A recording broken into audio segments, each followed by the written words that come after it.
So I really wanted to make a video on all this stuff from last week when it first happened, but I just didn't really get a chance, and then Star Trek Day was fast approaching, so I thought I'd save it for then. I know it's been a few days since First Contact Day, but last week we got a huge random Variety article released that gave us so much information on the amount of Star Trek movies we have in production, some updates on Starfleet Academy, Strange New Worlds Season 3, just kind of a general look into what the future of the franchise is shaping up to be, and also what it has been since this new era of Trek started in 2017 with Discovery's premiere. Also, quick side note, the article is filled with some absolutely stunning new artwork that depicts every era of the franchise. It looks amazing. Also, I want to really quickly talk about the Prodigy Season 2 situation, so if you just want to hear me talk about the Variety article and the news from that, I'll leave chapters so you can skip ahead. But before jumping into the Variety article, there was something else that happened about 2 to 3 weeks ago that originally I was not planning on doing some kind of video on because it was just a lot of worrying information came out about it that kind of made me think I should stay clear of it. Then new information came out that contradicted the old information, so I am happy I waited. But Star Trek Prodigy Season 2 was randomly just released around the middle of March through France's national broadcaster. The entire season, all 20 episodes, with absolutely no warning, no marketing, no lead up to it. The entire thing just dropped in French with no other language audio, no non-French subtitles, which is thankfully kind of stopped spoilers from spreading anywhere else. But this whole thing is just such a really weird situation. Now, it's not really too clear what happened, but it looks like whatever contract France TV had with Paramount or Netflix pertaining to when they get to release the season, that contract was either a mistake or a miscommunication, or there was some issue maybe because of the fact that Prodigy Season 2 was Paramount Plus, while Season 2 will be Netflix mostly. But whatever happened meant that France TV were completely within their right to legally release the entire season on their video on demand service, which they did. And normally national broadcasters in some countries don't bother advertising an acquisition of a show that isn't their own. They've just got the rights to it, so they release it. It's the same over here in Ireland, where a lot of the time we don't see our TV channels massively advertise when they get access to an American or a Canadian TV show for the first time. They just release it, because it's much more profitable, I imagine, and better to keep that marketing money and advertise your own shows and your own originals, rather than do advertising for something Netflix will advertise in a few months anyway. But as of recording this video, there has still been absolutely no update or any word at all from CBS or Netflix on the whole thing, which to me is kind of insane. Like, I'm curious if this is because Prodigy isn't like a super well-known or popular show in any sense, because when it launches on Netflix, the hope is that Season 2 will break through and really make the show a household name, but at the moment, they've not even addressed that this happened. All we've gotten is from Dan and Kevin Hickman, the creators of the show, who originally asked Trek Central being the first place to really notice that this show was live in France, they asked Trek Central to take the tweet down. The Hickmans straight up tweeted at Trek Central asking if they could maybe not talk about the fact that the show was out there because it was a leak. They deleted their tweets a few hours later, which started to make people wonder if this really was a leak. And then in tiny pieces of information over the next few days, it started to kind of become clear that no, this wasn't a leak. France TV somehow were completely within their rights to release the entire season. The whole situation is just genuinely, pardon my French, topical, but it's a clusterfuck. It's, to me, absolutely insane that this was allowed to happen. And even more insane that nearly 3 weeks later, we have absolutely no update on when the season will be coming to the rest of the world. Like, it's so easy to get spoiled at the moment if you're looking through the wrong places. Now, I personally really thought Netflix might have just kickstarted their marketing campaign as soon as they saw this happen, start getting those posters and trailers out for a few weeks, then release the season. It's not ideal, but considering the entire season is not going to be removed from the France areas, what else is there to do? Season 3 for Prodigy is in doubt already because it was completely dependent on how Season 2 performed when it debuted over on Netflix. So I can for sure see the apprehension and worry from a lot of areas of the fandom and from the cast and crew of Prodigy that this early French release could technically damage the viewership when it debuts on Netflix. But the fact it only launched in French language and French subtitles, I think pretty much guarantees that there won't be much of an issue in terms of viewership when it launches properly. However well it does on Netflix will probably be the exact same as it would have done without the French debut. Also, just last thing I want to say, I really was not a fan of the people going after Trek Central for reporting on this. Like, look, Trek Central is predominantly a news outlet.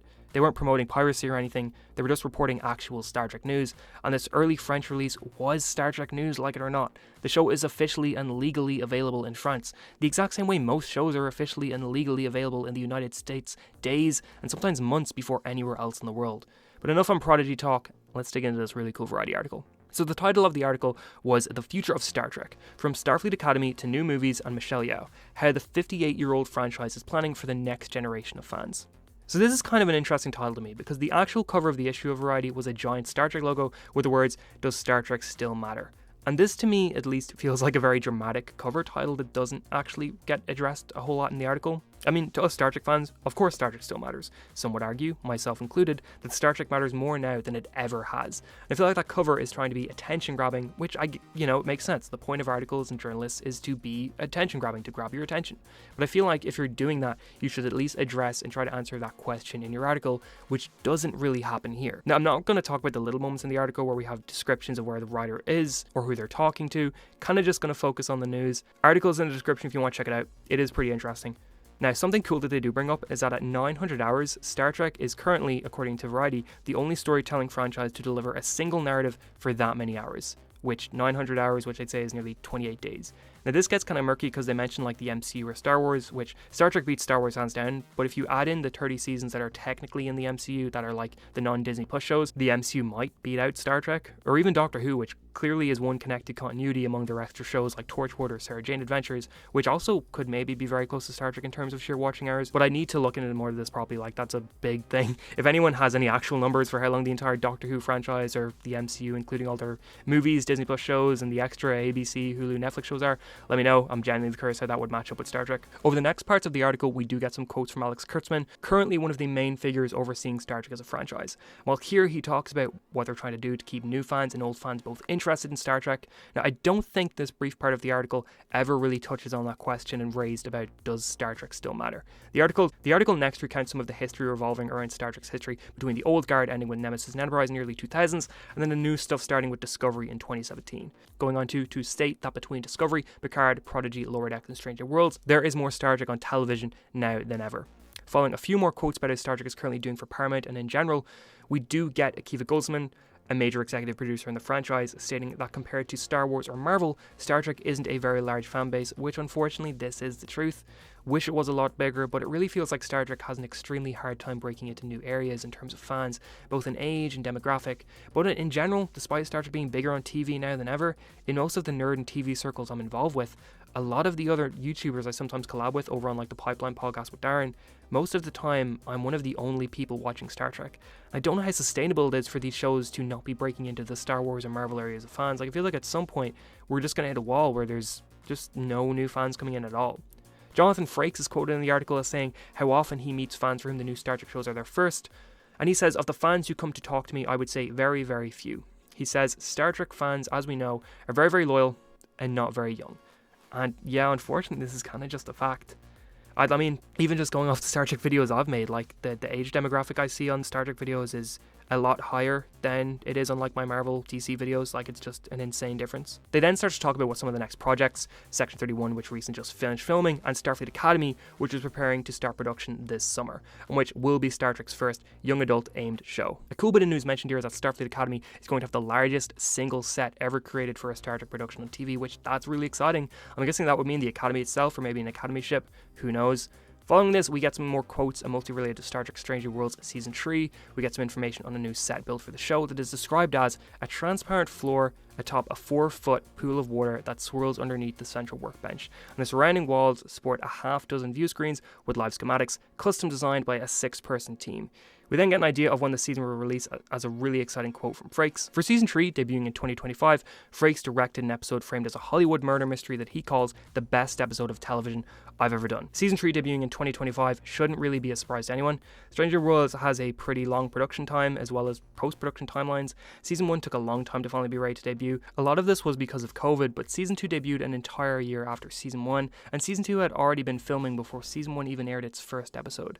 Season 3 only started filming a few months ago, so it wouldn't have been ready for even late this year. We're probably looking at summer 2025, just like Season 1 and Season 2, but I'd love to see it even early next year. 2025 is just honestly going to be such a great year for both TV and film. Another quote around Stranger Worlds comes from Goldsman, who says with an impish smile, "Could it do Muppets? Sure. Could it do black and white, silent, slapstick? Maybe." I mean, I'd kind of be really down for like a black and white noir style Stranger Worlds episode. That'd feel like very in line with what the original series used to tell, or the kind of stories they used to tell. They then talk about the Mandalorian technology, the volume, saying, to achieve so many hairpin shifts in tone and setting while maintaining Kurtzman's cinematic mandate, Stranger Worlds has embraced one of the newest innovations in visual effects, virtual production. First popularized on the Star Wars series The Mandalorian, the technology, called the AR wall, involves a towering circular partition of LED screens projecting a highly detailed computer-generated backdrop. Rather than act against a green screen, the actors can see whatever fantastical surroundings that characters are inhabiting, lending a richer level of verisimilitude to the show. I'm a fan of The Mandalorian for the most part, but personally I do think it's kind of super noticeable sometimes when it's being used and when it isn't. I think The Batman and then How Strange New Worlds has some of the best usages of it yet. Like, they kind of just get that it's supposed to be used to enhance the background and not a put all your eggs in one basket situation. We then cut to some news about Section 31, which, to be completely honest, was not a project that I was overly excited to see until this article came out. Because this article, for one, semi-confirmed we're getting it set in the Lost Era, the period between early Star Trek Generations, which starts in 2293, and the year Star Trek Next Generation starts in 2364. That 70-year era is the Lost Era, and it has only been covered in books, comics, games. Go back and watch my Kirk video that I made in late February. I talked in that video about how much we need to see the Lost Era in some projects, how much we should be seeing this gap filled. And this article told us that Casey Rowe, which is the second thing to hype me up, is playing a young Rachel Garrett, captain of the USS Enterprise C, who has only been seen in TNG's third season episode, Yesterday's Enterprise. Rachel was already mentioned kind of heavily in Picard Season 3, where there was a celebration and a statue built in her honour, so they've kind of been teasing that they had something in mind for the character. But I think this is so exciting because, like, besides Robert April from the OG Constitution class Enterprise or John Harmon from the B, Gareth is the only on-screen Enterprise captain that we've seen or known barely anything about. And I think this is exactly what current Star Trek should be doing. Taking these characters from the older shows that clearly had so much history prior to us seeing them and filling in the gaps, and doing so in eras like this where we know so little. Like, this is genuinely taking the project from a do we really need it to I need to see the trailer, poster, I need to see everything about this project right now. This article doesn't mention anything definitive about when the movie is set, but a good guess based off of a young Garrett probably places this in like 2320s if I was to say, which to me is much more interesting than Georgiou being back in Discovery and Strange New World late 2250s or the early 2260s.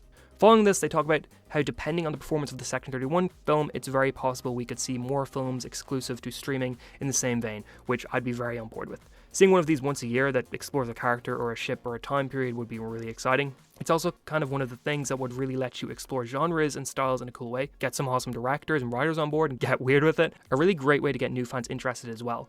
It's like a new Star Trek film that's fairly standalone, that has some big directors, writers and cast involved, that's on the front page of Paramount Plus. I'm sure you'll see some non-Star Trek fans check that out for sure. They talk about a potential sequel to Section 31 and also maybe a follow-up to Picard, which if we get a follow-up to Picard, I would imagine it would be something akin to like Star Trek Legacy. I don't think a sequel film which includes the TNG cast all too much is possible, and honestly a film about Seven, Rafi and Jack does sound a little more exciting to me than another Picard focused adventure. Following this, we get some talk about the fourth and final Kelvin film. This is mostly information we found out back in January, just that it's still happening, final film, and the one piece of new information is that the flight attendants Steve Yoki will be writing. Hope this actually gets made this time, I really want to see it. One very interesting thing here though involves the prequel film that was also announced in January, which says even further along is another prospective Star Trek film, written by Seth Grahame-Smith, who did Abraham Lincoln Vampire Hunter, to be directed by Toby Haynes, who did Andor and Black Mirror's USS Callister. That studio, insiders say, is on track to start pre-production by the end of the year. That project will serve as an origin story of sorts for the main timeline of the entire franchise. In both cases, the studio is said to be focused on right-sizing the budgets to fit within the clear box office ceiling for Star Trek feature films. Now, it's interesting to hear that it's far along. Interesting to hear Seth Grahame-Smith is involved, which I think that is new information. Toby Haynes directing we already did know about because of January, but they just kind of casually mentioned here that this is a prequel to the main timeline, which based off of Bad Robot being involved, it was heavily speculated this was a prequel to the Kelvin timeline originally. It being main timeline is just really surprising. Like, this opens up all sorts of speculation that I'll definitely be doing a video on, like is this Romulan War, Birth of the Federation, something involving the NX-01, Aftermath of First Contact, World War III. There's so much potential here that honestly, it not being in the Kelvin universe just makes me more excited for it. Following this, we get some very interesting bits of information about Starfleet Academy's production, including the first definitive piece of information that it is 32nd century based, which until now, it was just heavily assumed. But they say that in one of Kurtzman's several production offices in Toronto, he and production designer Matthew Davies are scrutinizing a series of concept drawings for the newest Star Trek show, Starfleet Academy. A bit earlier, they showed me their plans for the series' central academic atrium, a sprawling two-story structure that will feature a mess hall, amphitheater, trees, catwalks, multiple classrooms, and a striking view of the Golden Gate Bridge in a single contiguous space. To fit it all, they plan to use every inch of Pinewood, Toronto's 45,900 square foot soundstage, the largest in Canada. But this is a Star Trek show, so there do need to be starships, and Kurtzman is discussing with Davies about how one of them should look. The issue is that Starfleet Academy is set in the 32nd century, an era so far into the future, Kurtzman and his team need to invent much of its design language. Which, yeah, I think, honestly, one of the things I'm a little disappointed in from Discovery's later seasons is that I don't think the designs that they use for the 32nd century are very interesting. They just kind of feel like, I guess, generic bright/dark modern sci-fi. I do like their description of the sets and looks of the show. I'm guessing this also kind of confirms we can expect to see more of Discovery's cast carry over to this, or at least be involved in cameos or recurring roles. They talk about the reasoning behind all of this being that Starfleet Academy doesn't need to feel too restricted by past canon, but also for the main characters to be an entry point to new fans because characters are learning about the world and the universe, same as a non-viewer would be. And look, while I'd love a 24th or 25th century based Starfleet Academy show, completely understand these reasonings. And that's more or less the gist of everything major in the article. Everything else is mostly quotes from some of the major players in the franchise at the moment and how they feel about Trek. So definitely read it if you can. Now, again, the link's in the description. But there were legitimately a lot of really cool and unexpected reveals in this article. Like that Section 31 piece really told us a lot without actually saying too much, and it so just made the project sound so much more exciting. I really want to do videos on lots of this, like discussing what the prequel film might be with this new information, what Section 31 could look like, what other streaming films we could see, maybe when discussing the Lost Era. All really exciting stuff. And if you want to see videos like this, make sure to click subscribe so that you'll see them pop up. But how do you feel about this article? I know I'm a little late covering it and all, but there's been a lot going on in nerd culture the past few weeks. Anyway, thank you so much for watching. If you enjoyed this video, make sure to like, subscribe, maybe share the video with somebody you think might like it, and I hope you have an amazing day.